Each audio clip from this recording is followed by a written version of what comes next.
aussi. C'est un plaisir d'être ici après-midi. Tous les partis politiques réunis, ceux qui veulent le pouvoir, ceux qui ont le pouvoir, ceux qui voudraient avoir d'autres choses que le pouvoir. C'est-à-dire, moi, je pense qu'il faut changer notre cap, nos décisions, les choses qu'on a fait fausse route, beaucoup, trop souvent, à cause qu'on s'est allié à des mouvements politiques, que ce soit le PQ, que ce soit Québec solidaire, que ce soit ici ou ça. Il faut partir des racines, il faut demander au monde qu'est-ce qu'on veut au Québec. On veut-tu être une colonie? On veut-tu continuer d'être ce qu'on a toujours été? Des gens qui sont de second ordre, qu'on nous traite de dernier, avec Harper, Couillard actuellement qui est au pouvoir, Charest avant. Pour qui allons-nous? NPD, Québec solidaire, avec qui qu'on veut s'associer? Moi, je pense qu'il faut crisser dehors toute sa gang-là, puis partir en œuvre, puis aller voir qu'est-ce qu'on peut faire ensemble, nous autres, la race de tous ces gens qui veulent la liberté, la justice sociale, l'engagement social, et puis se positionner à partir de la base, puis se parler les uns les autres, aller convaincre ceux qui ne sont pas trop convaincus. Et si tout le monde, comme des racines, un peu comme les pissenlits le printemps, tout le monde haït les pissenlits, je trouve que c'est la plus belle fleur mondiale puis québécoise aussi.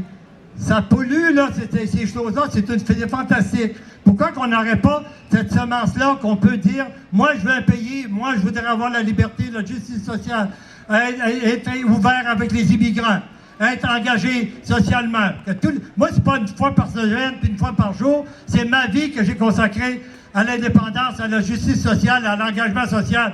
On peut-tu se décider un jour, on veut-tu un pays, alors que tous les partis qui veulent prendre le pouvoir sont obligés d'être tièdes ou de se fermer la gueule. Alors, moi je dis, c'est pas une question de dire qu'on va garder un pays pour nous autres, on l'a fait pour tout le monde qui sont au Québec actuellement. Que ce soit les Juifs, les Aériens, tous les gens qui viennent de l'Iran, de la Palestine, un peu partout. Et on se met ensemble, on veut un pays, mais nos batailles, on se réserve du temps, en même temps qu'on fait l'indépendance, en même temps qu'on se bat pour l'égalité sociale. On peut tout faire ça. On ne peut pas attendre d'avoir la justice et après ça faire un pays. Ça se fait en même temps. Quand tu manges le matin ou que tu soupes, ton repas principal, tu as une soupe, le repas principal, tu as un petit dessert, tu as un café pour ceux qui aiment le café. Tu prends un apéritif, tout ça. On fait une chose à la fois. Mais on a globalement envie de toute une chose ensemble, c'est d'avoir, quand on a fini de manger, on n'a plus faim. Le Québec, on a fait de liberté, on a fait de justice sociale, on a fait d'engagement.